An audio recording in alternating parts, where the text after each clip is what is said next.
All right, joining us now on the phone is Senator Marco Rubio of Florida. Apparently has breaking news out of Ukraine. Senator, you sent me a text that you said that the full invasion is now underway. Do we know that for sure? Yeah, Sean. So, look, I think it's a pretty clear direction of the plan that they're going to be executing on. They've begun to execute it on. You're already seeing incredibly heavy cyber and electronic warfare, troop movements that are happening.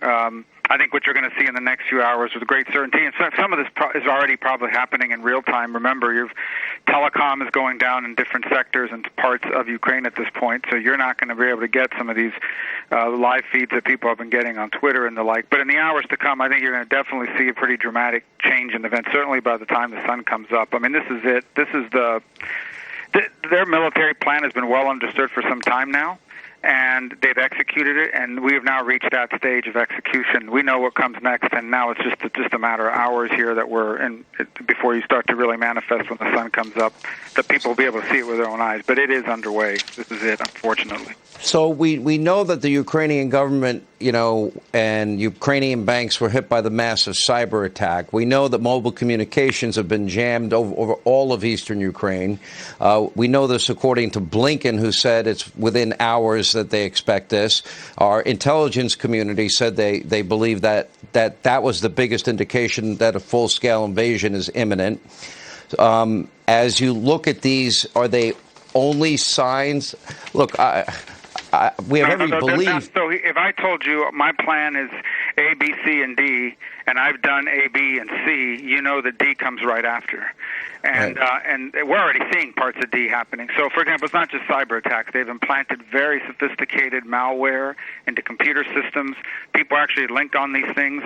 They appear to be like the legitimate government sites, and you're getting the malware installed into your device. And that's one of the dangers with cyber. People all over the world are linking on live cams that are actually implanting malware as well. So I'd be careful with that kind of thing. The electronic warfare, the jamming, the airspace in Ukraine at this point is practically closed, and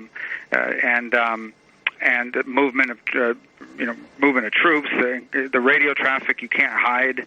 There are already pretty indicative reports. Mariupol is in a very important port city. About 50% of their exports go there. You can now hear explosions.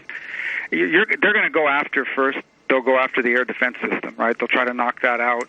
I mean, it's also pretty clear that the way they've positioned themselves, they're going to try to come behind the Ukrainian troops that are in the front line there with the east and cut them off so they can't get back to defend Kiev. So this is going to be a pretty dramatic move. I mean, these are 200,000 soldiers. It's the single biggest, military invasion that Europe has seen since the Second World War. This is not small ball. I mean, this is big, and I think by the time the sun comes up, to the extent communications are going to be able to leave that country, you're going to be able to see a lot of that with your own eyes. Well, that'll be fairly soon. They're 7 hours ahead of us here on the East Coast. Let me ask you very, very